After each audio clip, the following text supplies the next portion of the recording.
اسلامی تاریخ کے بڑے امپورٹنٹ، بڑے ہی امیزنگ واقعات اس دن ہوئے ہیں، بلکہ شاید میں اگر یہ کہوں تو غلط نہ ہوگا کہ اسلامی تاریخ میں جو تاریخی دن ہیں، ہسٹوریکل ڈیز آتے ہیں، وہ عاشورہ کا دن ہے۔ سبحان اللہ۔ اب ذرا سنتے جائیے گا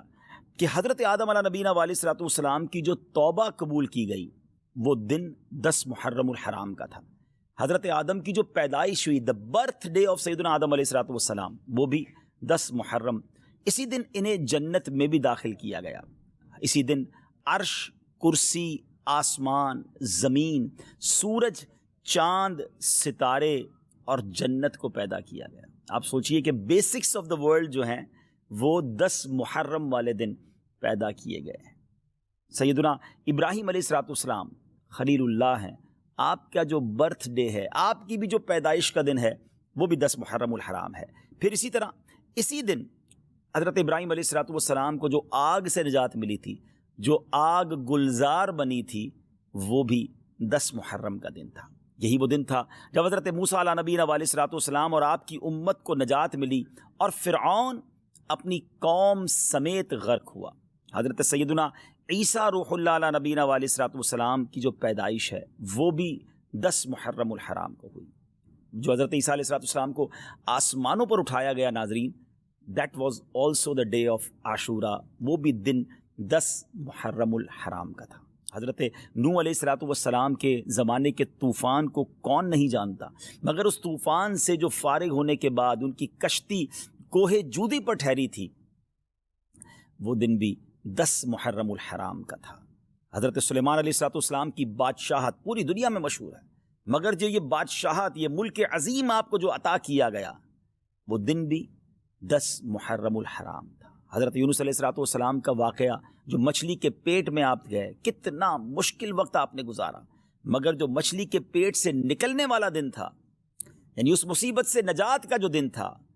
وہ دن بھی 10 محرم الحرام ہی کا تھا۔ حضرت یعقوب علیہ الصلوۃ والسلام کی بینائی کا جو ضعف دور ہوا، آپ کی جو بینائی کم ہو گئی تھی، اور جو پھر اللہ پاک نے اپنے کرم سے، بہت طویل واقعہ ہے، قرآنی واقعہ ہے کہ آپ کی بینائی کی جو یوں سمجھے کہ تکلیف تھی یا بینائی میں جو کمزوری تھی، وہ جو دور ہوئی،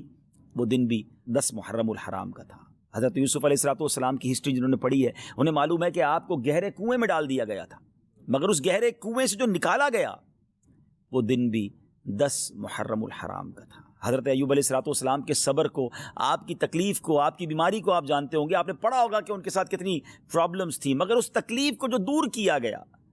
وہ دن بھی 10 محرم الحرام تھا۔ ناظرین، دنیا میں بارش جو ہے وہ ہماری لائف کا سبب ہے، پانی کی ایک ہی سورس ہے جو اوپر سے اللہ کی رحمت سے برستی ہے، اور وہ بارش دنیا میں جو سب سے پہلی نازل ہوئی، وہ دن بھی 10 محرم الحرام کا تھا۔ یہ بھی یاد رہے کہ اس 10 محرم الحرام کا روزہ پچھلی امتوں میں مشہور تھا، اور یہاں تک کہا گیا کہ اس دن کا روزہ ماہ رمضان کے روزوں سے پہلے فرض تھا، پھر اسے منسوخ کر دیا گیا۔ یہ تقریباً میں نے آپ کو 24 واقعات، انسیڈنٹ اور ایونٹس بتائے جو اس دن ہوئے، اور 25واں پھر وہ واقعہ